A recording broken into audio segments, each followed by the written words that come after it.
বিসমিল্লাহির রহমানির রহিম। আসসালামু আলাইকুম রহমতুল্লাহ। বা সাথী বিন্দু, আমাদের 28 নম্বর পার্টে আলোচ্য বিষয় একরাম সম্পর্কে। একরাম মানে সে ভ্রাতৃত্ববোধ, সহানুভূতি, নিজের জায়েজ হককে দাবিয়ে অপর ভাইয়ের জায়েজ হককে পুরা করা, এটা হচ্ছে একরাম। হুসন আখলাকের অধিকারী হওয়া, যে আখলাক মুহাম্মদ মুস্তাফা সাল্লাল্লাহু আলাইহি ওয়াসাল্লাম ছিল, সেরকম কি আমাদের গুণ অর্জন করতে হবে, নবীর গুণে গুণান্বিত হইতে হবে, মানুষকে ক্ষমা করতে হবে, মানুষকে ভালোবাসতে হবে। হ্যাঁ, বদলা নেওয়া যাবে না। মুমিনের সিফাত নয় যে মানে বদলা নিবে, কেন মুমিন সবসময় কী করবে? ক্ষমা করবে, ক্ষমা করতে হবে। আল্লাহ রসুল সাল্লাল্লাহু আলাইহি সাল্লাম বলেছেন, ওই ব্যক্তি মুমিন নয়, ওই ব্যক্তি মুমিন নয় যাহার হাত ও মুখ দ্বারা তার প্রতিবেশী নিরাপদ নয়, ওই ব্যক্তি মুমিন নয়। তাহলে ভাই, যার মানে অত্যাচারে, যার মানে কারণে তার পাড়া প্রতিবেশী শান্তিতে থাকতে পারে না, সেই ব্যক্তি কখনো মুমিন হইতে পারে না। ওদের ভাই আখলাককে সুন্দর করতে হবে। ব্যবহারের দ্বারাতে পৃথিবীতে দিন চমকিয়েছে। সাহাবায়ে কেরাম রাদিয়াল্লাহু আনহুমাদের ব্যবহারের দ্বারাতে পৃথিবীতে দিন চমকিয়েছে। মানুষ দিনের মধ্যে দাখিল হয়েছে। অমুসলমানরা কি মুসলমানের মধ্যে এসেছে কিসের দ্বারাতে? একরাম। সাহাবাদের একরামের দ্বারাতে মানুষ দিন মানে কবুল করেছে। ওই জন্য সব থেকে উত্তম মুমিন সেই যার চরিত্র সব থেকে ভালো। ওজনকে চরিত্রকে শোধন করতে হবে, চরিত্রকে সুন্দর মানে বানাতে হবে। ওই জন্য ক্ষমা করার গুণ অর্জন করতে হবে, মানুষকে ভালোবাসতে হবে। ওই জন্য একরাম হচ্ছে 3 প্রকার: একরামুল নাস, একরামুল খলক, আর হচ্ছে একরামুল মুসলিমিন। এই 3 রকমের একরাম আমাদের মধ্যে থাকতে হবে। একরামুল নাস মানে সমগ্র বিশ্ব মানবের কল্যাণ করার চেষ্টা করতে হবে, পৃথিবীর সমস্ত মানুষকে ভালোবাসতে হবে। যে প্রকৃত মুমিন হবে তার দ্বারাতে কী হবে? সমগ্র মানুষ লাভ পাবে, সমগ্র বিশ্বের মানুষ কীভাবে লাভ পাবে? তার দ্বারাতে কারো ক্ষতি হবে না, কারোর লস হবে না। যদিও আমি মানুষের উপকার করতে নাও পারি, আমার দ্বারাতে কারো ক্ষতি হবে না, এরকম হয়েছে। এটা হচ্ছে মুমিন। আমার দ্বারাতে কী হবে? মানুষের উপকার হবে। উপকার করতে না পারলেও আমার দ্বারা কারো ক্ষতি হবে না। সমগ্র মানুষের জান মাল ইজ্জতের হেফাজত হবে মুমিনের কাছে। ওই জন্যে হেফাজতকারী বনতে হবে। এটা সেপাকে একরাম। এই একরামের দ্বারাতে পৃথিবীতে দিন কায়েম হয়েছে। সাহাবাদ একরাম, সাহাবারা যুদ্ধের ময়দানেও একরাম করেছে। সব জায়গা থেকে সাহাবারা একরাম করেছে। আবু জহম রাদিয়াল্লাহু আনহু মানে বলছেন যে ইয়ারমুকের যুদ্ধে আমার চাচাতো ভাই সে যুদ্ধে শরিক ছিল। আমি একটা মৎস্যকে পানি নিয়ে সেই চাচাতো ভাইয়ের সন্ধানে গিয়েছিলাম যে যদি কিছু মানে যান বাকি থাকে তাকে মানে পানি পান করাবো, হাত মুখ ধৌত করে দেবো। এই বলে এক মৎস্য পানি নিয়ে গিয়েছিলাম সেই ইয়ারমুকের যুদ্ধে। যার পরে দেখছি যে নিকটেই আমার চাচাতো ভাই আহত অবস্থায় পড়ে আছে আর পানির জন্য কাতরে আছে। পানি পানি এমন আওয়াজ করছে। আমি পানি নিয়ে গেলাম আমার সেই চাচাতো ভাইয়ের কাছে, যার পরে সে পানি পান করাবো আর সেই ভাই পানি পান করবে। এমন অবস্থা আর একটা আওয়াজ মানে পাশ থেকে শোনা গেল যে কাতরস্বরে বলছে, পানি পানি, একটা আওয়াজ আসছে। তো ওই অবস্থায় আমার চাচাতো ভাই কি বলছে? সে ঘাড় ধরাচ্ছে যে না না, আমাকে নয়, আমাকে নয়, আগে ওই ভাইকে দাও পানি। ইশারা করছে, বলতে চাইছে যে আমি পানি পান করবো না, আগে ওই ভাইকে দাও। তো ভাইয়ের এই ইশারা লক্ষ্য করে আমি কি করলাম? ওই দ্বিতীয় ভাইয়ের কাছে গেলাম পানি মানে পান করাতে। তো সেখানে গিয়েছি, যার পরে সেই ভাইকে আমি পানি পান করাবো। এমত অবস্থায় আর একটা আর্তনাদ ভেসে আসছে, পানি, পানি পানি, একটা আওয়াজ আসছে। তো ওই সাথী ভাই সেও কি বলছে যে না, আমাকে নয়, আমাকে নয়, আগে ওই ভাইকে পানি পান করাও, আগে ওই ভাইকে পানি পান করাও, আমার থেকে বেশি ওই ভাইয়ের মানে প্রয়োজন। তো কী হয়েছে? সেই সাহাবা আবু জহম রাদিয়াল্লাহু আনহু সে পানির মশক নিয়ে সেই তৃতীয় ব্যক্তির কাছে গিয়েছে। যার পরে যাই দেখছে যে সে পানি পানি করতে করতে দুনিয়া থেকে চলে গিয়েছে, তার মৃত্যু হয়ে গেছে। ইন্না লিল্লাহি ওয়া ইন্না ইলাইহি রাজিউন। তারপরে সে ফিরে আসছে দ্বিতীয় ব্যক্তির কাছে, এসে দেখছে যে না, সে ভাইও আর দুনিয়াতে নাই, সেও দুনিয়া থেকে চলে গিয়েছে। তারপরে ফিরে আসছে নিজের আপন মানে ভাইয়ের কাছে, চাচাতো ভাই, সেও আর দুনিয়ায় নাই, সেও দুনিয়া থেকে চলে গিয়েছে। তো এই হচ্ছে ভাই সাহাবাদের একরাম, যে যুদ্ধের ময়দানে মারা যাচ্ছে, মৃত্যুকে পতিত, তবুও কী হচ্ছে যে নিজের চাহিদা থেকে সাথী ভাইয়ের চাহিদাকে বেশি প্রাধান্য দিচ্ছে যে না, আমি নয়, আগে ওই ভাইকে পানি পান করাও, আগে ওই ভাইকে পানি পান করাও। সে ভাই সাহাবাদের একরাম সহানুভূতি, এরকম ভ্রাতৃত্ববোধ সাহাবারা কি দেখিয়ে গিয়েছিলেন, এরকম ব্যবহার সাহাবারা দেখিয়েছিলেন। তো কি হয়েছিল, মানুষ দলে দলে মুসলমান হয়েছে, ইসলামের মধ্যে দাখিল হয়েছে। তলোয়ারের দ্বারাতে ভাই দিন চমকায়নি খোদ, দিন মানে সরায়নি খোদ, দিন সরিয়েছে সাহাবাদের কুরবানি, আত্মত্যাগ, মেহনত, তাদের ব্যবহার, আখলাক, চরিত্র দেখে মানুষ কি হয়েছে, দলের দল মুসলমান হয়ে গেছে। যে জামানায় মানুষের কোনো মানুষত্ব জ্ঞান মানে ছিল না, মানুষ কি সব পশুতে পরিণত হয়ে গিয়েছিল। দেখতে ছিল কি মানুষ, কিন্তু অন্তর ছিল কি হিংস্র জন্তুর মতো। সেই জামানাতে মানুষগুলো সুন্দর মানে ব্যবহার পেয়েছে, আখলাক পেয়েছে, ত্যাগ পেয়েছে। তো তারা অবাক হয়ে গেছে যে আরে মানুষ এরকম হতে পারে, যে মানুষ এমন সুন্দর হয়। তাদের ব্যবহারে আকৃষ্ট হয়ে গেছে। একজন সাহাবা, একটা সাহাবার বাড়িতে একটা বকরির মাথা হাদিয়া স্বরূপ দিয়েছে, একটা বকরির মাথা। তো সেই সাহাবা পাওয়ার পরে সে মনে মনে ভাবছে যে আমার থেকে আমার পাশের বাড়ির বেশি মানে প্রয়োজন, ওরা মানে গরিব মানুষ, অসহায়, ওদের মানে বেশি মানে প্রয়োজন। তো এই ছাগলের মানে মাথাটা নিজেরা না খেয়ে পাশের বাড়িতে দিয়ে আসি, এই মনে করে সে বকরির মাথা নিজে না খেয়ে মানে পাশের বাড়িতে আবার হাত দেখা দিয়ে এসছে। তো সেই বাড়ির খেয়ে দিয়ে এসছে, সে আবার ভাবছে যে না, আমার থেকে আমার পাশের বাড়ির বেশি প্রয়োজন, ওই পাশের ভাইকে আমি দিয়ে আসি। ও বা কী করেছে, ও আবার নিজে না খেয়ে পাশের বাড়িতে আবার দিয়ে এসছে হাদিয়া স্বরূপ। এইভাবে মানে কি ঘুরতে ঘুরতে চক্কর খেতে খেতে 7 ঘর ঘুরে আবার যে প্রথম বাড়িতে দেওয়া হয়েছিল সেই বাড়িতে এসে মানে সে মাথা হাজির হয়ে গেছে। এই ছিল ভাই সাহাবাদের একরাম। এটা শুনতে অবাক লাগলেও এটাই বাস্তব। যেটা আজকে আমাদের শুনতে অবাক লাগছে, সেটা সাহাবায়ে কেরাম রাদিয়াল্লাহু আনহুমাগণ বাস্তবে করে দেখিয়েছেন।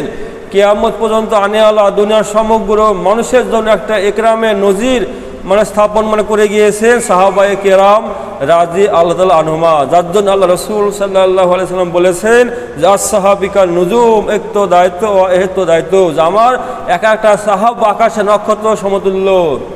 যদি আমার সাহাবাকে তোমরা অনুসরণ করো তো কি তোমরা গন্তব্যস্থলে পৌঁছে যাবে, তোমরা লক্ষ্যে পৌঁছে যাবে। লক্ষ্য কি? লক্ষ্য হচ্ছে আমাদের আখেরা জান্নাত, যাতে আমরা জাহান্নাম থেকে বেঁচে গিয়ে জান্নাতে পৌঁছে যাই, এটা আমাদের টার্গেট, এটা আমাদের লক্ষ্য। তো কী করতে আমাদেরকে সাহাবাদেরকে অনুসরণ করতে হবে। তো এরকম ভাই সাহাবাদের একরাম ছিল, সহানুভূতি, ভ্রাতৃত্ববোধ এরকম কি সাহাবাদের মধ্যে ছিল। কিন্তু আজকে আমাদের ভ্রাতৃত্ববোধ কোথায় গিয়েছে? ভাইয়ে ভাই আজকে মিল নাই, অসন্তুষ্টি। কেন? সামান্য একটু মানে জমি নিয়ে, জমির ভাগ বটোরা করতে গিয়ে ভাইয়ে ভাইয়ে মিল নাই, ভাই বোনে আমরা মিল নাই, কথাবার্তা হয় না, সালাম কালাম কিছু হয় না।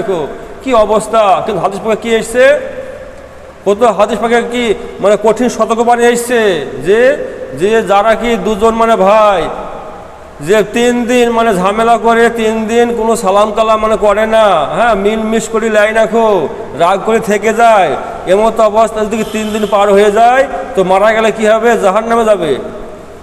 তাহলে এত বড় করা হাদিস মানে আল্লাহ রাসূল সাল্লাল্লাহু আলাইহি ওয়াসাল্লাম পেশ করেছে, তারপরেও সামান্য 1 বিঘা জমি নিয়ে, জমির আইল নিয়ে, জমির আইলে একটা গাছ আছে, সেই গাছটা খেয়ে ঝামেলা হয়েছে, হওয়ার পরে কি হয়েছে? ভাই ভাই মিল নাই, 1 বছর 2 বছর 3 বছর কোনো কথাবার্তা হয় না।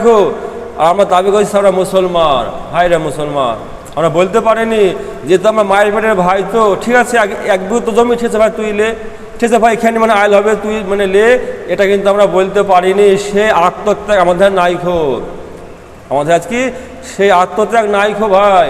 ওই জন্য ভাই আমাদেরকে একরাম মানে কি আনতে হবে জিন্দগিতে। মানুষকে উদার হতে হবে, দিনের জন্য ত্যাগ করতে হবে, ত্যাগ স্বীকার করতে হবে দিনের জন্য। এটা কিংবা দাওয়াত, সব থেকে উত্তম দাওয়াত কি? আখলাকের দাওয়াত। আখলাক পেশ করতে হবে, আখলাক পেশ করতে হবে। যেমনি করে সাহাবায়ে কেরাম রাদিয়াল্লাহু আনহুমারা কি আখলাক পেশ করেছিল, আখলাকে মুগ্ধ হয়ে সাহাবারা কি দিনের মধ্যে দাখিল হয়েছিল। এই ছিল সাহাবাদের একরাম। একটা মুসলমান ভাই, তার মানে কাপড়ের দোকান ছিল, একজন সাহাবার কাপড়ের দোকান, সে কাপড়ের দোকান মানে খুলেছে, সারাদিন মানে ব্যবসা কেনা মানে করেছে। আর একটু দূরে একটা তারই মানে সম্মুখে একটা অমুসলমান ভাইয়েরও মানে কাপড়ের মানে দোকান আছে। তো এই মুসলমান ভাই সারাদিন মানে ব্যবসা কেনা মানে করেছে, করার পরে যথেষ্ট লাভ হয়েছে, যা লাভ হয়েছে আর মানে কি মোটামুটি সংসার চলে যাবে। তো ওই বিকালের দিকে কি একটা খরিদ্দার মানে এসেছে, তো সে খরিদ্দারকে বলছে, ভাই আমার এই মাল আমি আজকে বেচবো না, তুমি বরঞ্চ ওই পাশের দোকানে গিয়ে তুমি মালটা কিনো, তুমি ওই দোকানে গিয়ে এই মালটা কিনো। সে ভাই অমুসলমান, সে মুসলমান না, যার দোকানে আমরা পাঠাইছে মাল কিনতে সে মুসলমান না, সে অমুসলমান, তো ওকে ওই দোকানে পাঠাইছে। তো মানে গিয়েছে ওই মানে দোকানে মাল কিনতে, যাওয়ার পরে মাল মানে দরদাম চলছে, তখন ওই দোকানদার বলছে, কি ভাই তুমি ওই দোকানে গেলে মাল কিনতে, কী ব্যাপার ওই দোকানে কি এই মাল নাই? তো বললো মাল তো আছে, কিন্তু ও বললো কি যে আমি মাল বেচবো না আজকে, তুমি এই মালটা ওই ভাইয়ের দোকানে কিনো, এই বিল আমাকে তোমার দোকানে আমরা পাঠাইলো, আমাকে তোমার দোকানে আমরা পাঠিয়ে দিয়েছে। তো দুজন অবাক হয়েছে যে কী ব্যাপার, যে ওর দোকানে মাল আছে, মাল মানে বেচে নিখো, আমার দোকানে মানে পাঠিয়ে দিয়েছে, ব্যাপারটা কি? তারা আশ্চর্য হয়েছে, অবাক হয়েছে। দিয়ে দোকানদার এবং ওই মানে যে মানে মাল কিনতে এসছে সে মানে ক্রেতা দুজনে একসঙ্গে এসেছে এই ভাইয়ের দোকানে, দিয়ে জিজ্ঞাসা করছে, কি ভাই তোমার দোকানে মাল আছে, তুমি এই ভাইয়ের কাছে মাল মানে বেচনি, কী ব্যাপার আমার দোকানে কেন মানে পাঠিয়েছো? তো সে মুসলমান ভাই কি বলছে যে আমাদের রুজির মালিক হয়েছে আল্লাহ। রুজির মালিক কে? রুজির মালিক হয়েছে আল্লাহ। আল্লাহ পৃথিবীর সমস্ত সৃষ্টি জগৎকে মানে খাওয়ায়, আহার করার মালিক হয়েছে আল্লাহ সুবহানাহু ওয়া তাআলা। কিন্তু একটা মাধ্যম, একটা জীবিকার একটা মাধ্যম আমরা দোকান মানে করেছি, এর মাধ্যমে কি হয় আমাদের রুজি আসে, এটা আমাদের পরীক্ষা স্বরূপ। তো আমি সকাল থেকে লক্ষ্য করে দেখছি কি যে তোমার দোকানে কোনো খরিদ্দার যায়নি খো, ওই দোকানে কোনো খরিদ্দার যায়নি খো।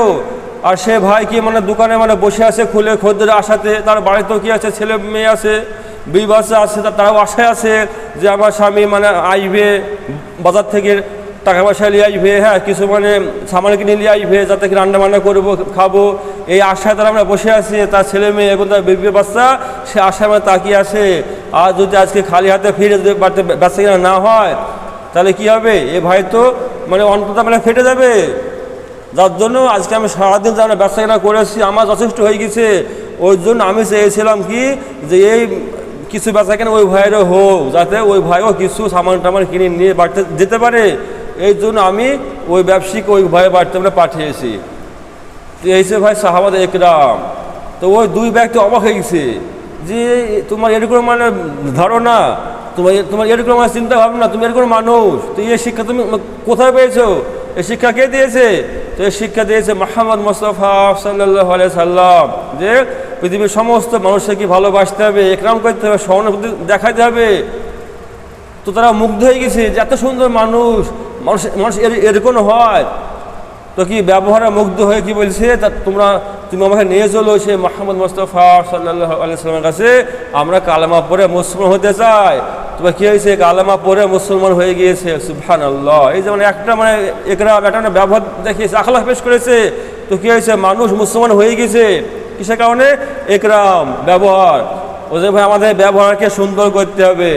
আজকে আমরা যারা ব্যবসা করি আমরা কি চাই যে ওই ভাইয়ের ব্যবসাটা বদ্ধ হয়ে যাক, আমার ব্যবসাটা তাহলে ভালো চলবে। এই হচ্ছে হিংসা। আজকে আমরা মুসলমান, আজকে আমরা ব্যবসা করছি, হ্যাঁ পাশের ভাইয়ের বাড়ি একটু ব্যবসা উন্নতি হলে আমরা সহ্য হয়ে রাখবো যে ও এত মানে উন্নতি করছে, ওটা নষ্ট হয়ে যাক, আমারটা ভালো চলবে, এরকম আমাদের কি চিন্তাধারা। আজকে মুসলমানের বা অন্য কি যারা অমুসলমান তাদেরও চিন্তা ভাবনা যা আমাদের সে একই।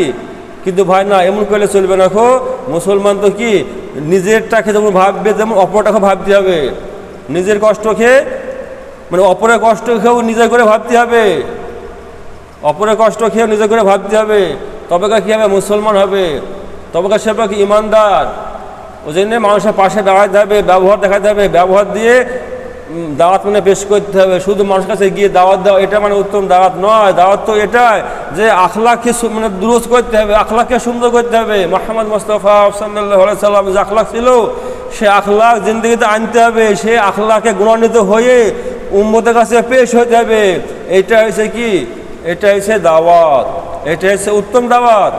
যে মুহাম্মদ মুস্তাফা সাল্লাল্লাহু আলাইহি সাল্লামের যে গুণ ছিল সে গুণে গুণান্বিত হওয়ার পরে উম্মতের কাছে গিয়ে পেশ হইতে হবে, মডেল বনতে হবে। কি বনতে হবে? মডেল বনতে হবে। যে আমাকে দেখো আমি মুসলমান, তুমি এমন হয়ে যাও, তোমার কি হবে, দুনিয়া আখিরাতে কামিয়াবি হয়ে যাবে। এরকম চিন্তা ভাবনার আমাদের অধিকারী হইতে হবে। কিন্তু ভাই আফসোস, আজকে আমরা মডেল বনতে পারিনি। আমরা বলতে পারিনি যে আমরা মুসলমান, আমাকে দেখো, আমার মতো হয়ে যাও, তোমার দুনিয়া আখিরাত কামিয়াবি হয়ে যাবে। এই কথা কিন্তু ভাই আমরা আজকে বলতে মানে পারিনি। বুঝলেন ভাই, আমাদেরকে আখলাককে সুন্দর করতে হবে, একরাম জিন্দগিতে আনতে হবে, মানুষকে ক্ষমা করতে হবে, ভালোবাসতে হবে, মানুষকে খানা খাওয়াইতে হবে।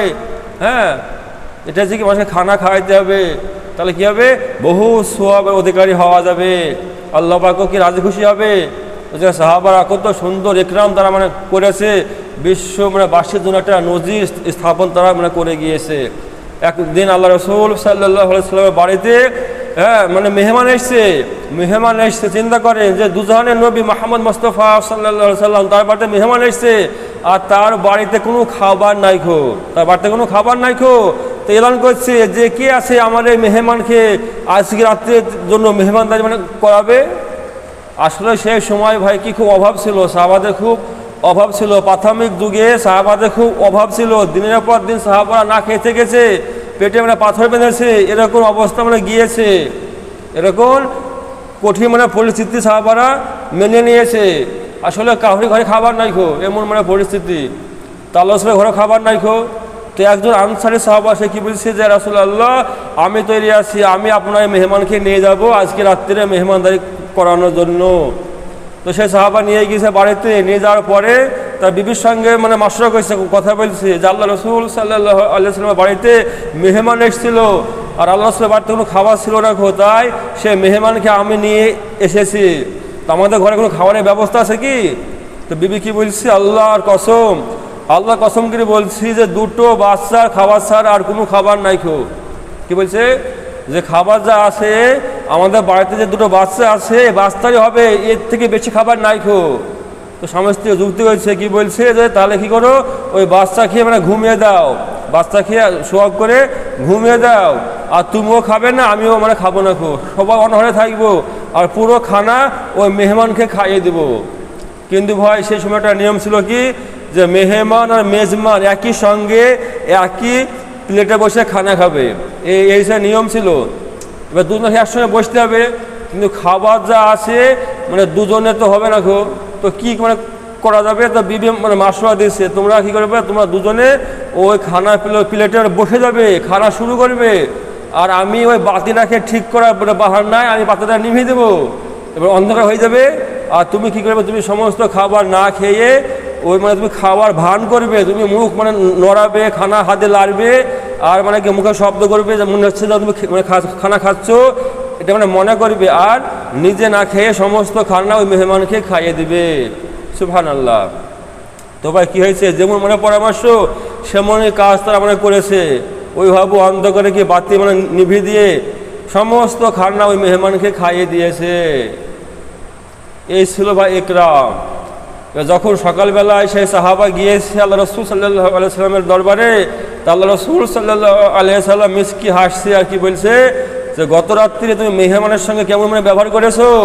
তো সে সাহাবা ভয় পেয়ে গেছে, তাহলে কোনো ত্রুটি হয়েছে নাকি, কোনো কি আমরা ভুলভ্রান্তি হয়েছে, মানে একটু মানে ঘাবড়ে গিয়েছে। আল্লাহ রসুল সাল্লাল্লাহু আলাইহি সাল্লাম কি বলছে যে তোমার মেহমানদারিতে আল্লাহ সুবহানাহু ওয়া তাআলা খুশি হয়ে গেছে। সুবহানাল্লাহ। কি বলছে যে কালকে তোমার মেহমানদারিতে মহান আল্লাহ সুবহানাহু ওয়া তাআলা খুশি হয়ে গেছে, আমাকে জিবরাইল আলাইহিস সালামের মাধ্যমে জানিয়ে দিয়েছে যে মানুষের মধ্যে এমনও বান্দা আছে তারা কি করে, নিজে ক্ষুধার্ত থেকেও কি সমস্ত খানা খাইয়ে দেয়, এরকম কি গুণাগুণ মানুষের মধ্যে এসেছে। তো আল্লাহ পাক খুশি হয়ে গেছে। তো ভাই খুশি কেন হবে না?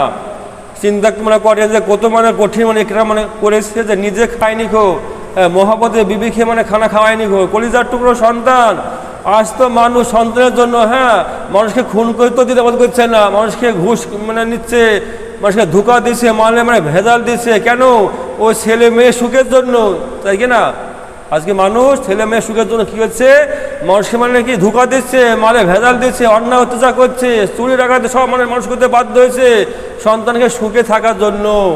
আর সে সাহাবারা কী করেছে, সেই সন্তানকে কলিজার টুকরা মহাপতের সন্তানকে না খাইয়ে ঘুমিয়ে দিয়েছে, দিয়ে সমস্ত খাবার মেহমানকে খাইয়ে দিয়েছে। তো এই যে মানে একরাম, এতে তো আল্লাহ খুশি হবেই, তাই কিনা ভাই? তো এই একরামে আল্লাহ সুবহানাহু ওয়া তাআলা খুশি হয়ে গেছে, এবং জিবরাইল আলাইহিস সালামের মাধ্যমে মুহাম্মদ মুস্তাফা সাল্লাল্লাহু আলাইহি সাল্লামকে এই ঘটনা জানানো হয়েছে। তো এই ছিল ভাই আল্লাহ রসুল সাল্লাল্লাহু আলাইহি সাল্লাম এবং সাহাবায়ে কেরামদের একরাম, ভ্রাতৃত্ববোধ, সহানুভূতি। তো ভাই সে একরাম আমাদের মধ্যে আনতে হবে, আমাদেরকে একরাম আনতে হবে। অপরের দুঃখকে, অপরের কষ্টকে নিজের করে ভাবতে হবে। আজকে ওই ভাই যে বিপদে পড়েছে, কষ্ট, যদি ওটা আমার হতো, যদি আমি ওই জায়গায় থাকতাম তাহলে কি করতাম, এটা মানে অন্তরে মানে ভাবাইতে হবে। অন্তরকে এই মানে বিষয়টা জাগিয়ে তুলতে হবে যে ওই জায়গায় আমি হইলে আমি কি করতাম, আমার কি অবস্থা হতো। ওই জন্য ভাই একটু সাহায্য করা, সহযোগিতা হাত মানে বাড়িয়ে দেওয়া, কি করবো ভাই ইনশাল্লাহ। আল্লাহ সুবহানাহু ওয়া তাআলা আমাদের প্রত্যেককে কবুল করু, আল্লাহুম্মা আমিন, আল্লাহুম্মা আমিন। তো ভাই এই একরাম সম্পর্কে দ্বিতীয় পার্টে আবার দেখাবো ইনশাল্লাহ। 1 নম্বর পার্টে পুরো ভিডিও মানে সম্পূর্ণ করা গেল না, যেহেতু অনেক বড় লম্বা মানে বিষয় একরাম সম্পর্কে, আর ভিডিও অনেক বড় হয়ে গেছে, প্রায় 20 মিনিট মানে পেরিয়ে গিয়েছে। ওই জন্য আগামী মানে পর্বে এই একরাম সম্পর্কে আলোচনা হবে ইনশাআল্লাহ।